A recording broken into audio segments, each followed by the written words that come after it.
La pensée lui vint d'aller visiter ses frères, et voyant qu'on en maltraitait un sans sujet, il prit sa défense. Acte 7, 23-24. Moïse a fait son choix.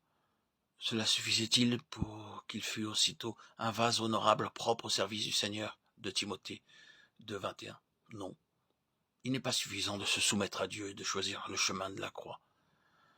La lutte avant le don de soi et la paix qui remplit le cœur lorsque cet acte est accompli peuvent faire supposer que le but est atteint, alors qu'en réalité, c'est seulement le début de la course.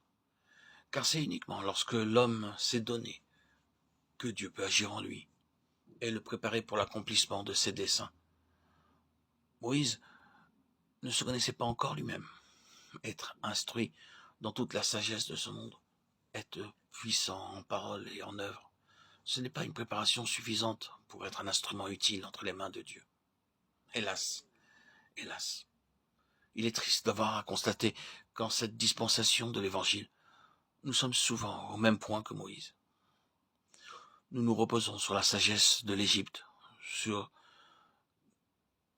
de certains talents oratoires, sur notre énergie propre, et nous agissons comme si les armes de notre combat étaient charnelles.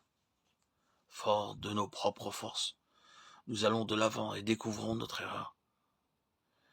Les événements qui se succédèrent brisèrent les liens retenant Moïse à la cour égyptienne, à cette vie mondaine à laquelle, d'ailleurs, il avait décidé de renoncer. Il en est toujours ainsi quand nous marchons avec Dieu. Son action intérieure sur le cœur et son action extérieure sur les circonstances de nos vies se combinent pour amener l'accomplissement de sa volonté. Si Dieu conduit l'homme à choisir le chemin de la croix, il permet des circonstances où se réalisera ce que le cœur a choisi. Ce sera peut-être du fait d'un acte inconsidéré ou de quelques échecs ou d'une autre faute manifeste. Quoi qu'il en soit, et tout à coup, tout change dans la vie du disciple. Pour Moïse, il nous est dit que la pensée lui vint d'aller visiter ses frères. Étienne rappelle tout simplement l'acte qui eut de si extraordinaires conséquences.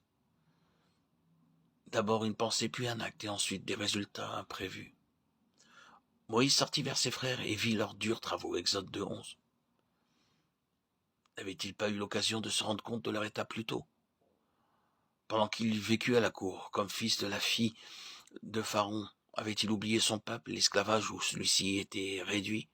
Ou bien lorsqu'il y avait pensé, avait-il éloigné le sombre tableau qui se présentait à lui? La décision qu'il a prise de partager le sort de son peuple permet de supposer un travail intérieur, préliminaire, sous le regard de Dieu. Ce Dieu qui avait épargné sa vie, alors que tant d'autres bébés innocents étaient morts dans les eaux du Nil. Moïse regarde, et son cœur est ému. Les paroles d'Étienne font supposer que déjà à ce moment-là, il avait conscience de sa mission qui était de délivrer Israël.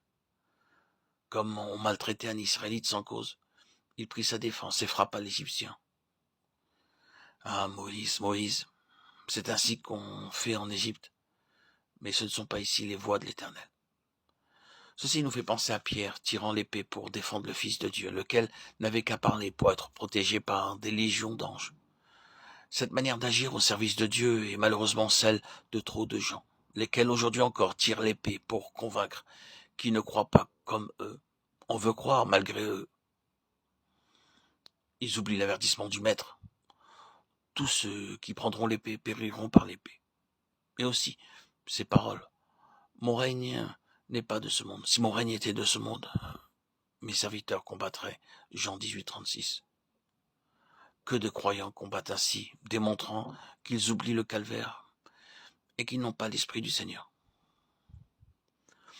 Jamais Israël n'aurait été délivré avec les méthodes employées par Moïse en tuant un à un les Égyptiens. Dieu se réservait d'agir d'une autre manière, comme notre vision, nos pensées sont mesquines et petites. Si seulement nous daignions nous donner à Dieu et nous a donné à le connaître. Il accomplirait alors de grandes choses avec ses instruments humains. Dieu voulait sauver Israël en se servant de Moïse, mais à sa manière à lui. Et dans l'œuvre que Dieu se propose d'accomplir, Moïse est l'obstacle, le plus grand des obstacles. Que de temps il va falloir pour faire de cet homme fougueux une flèche polie, un instrument docile.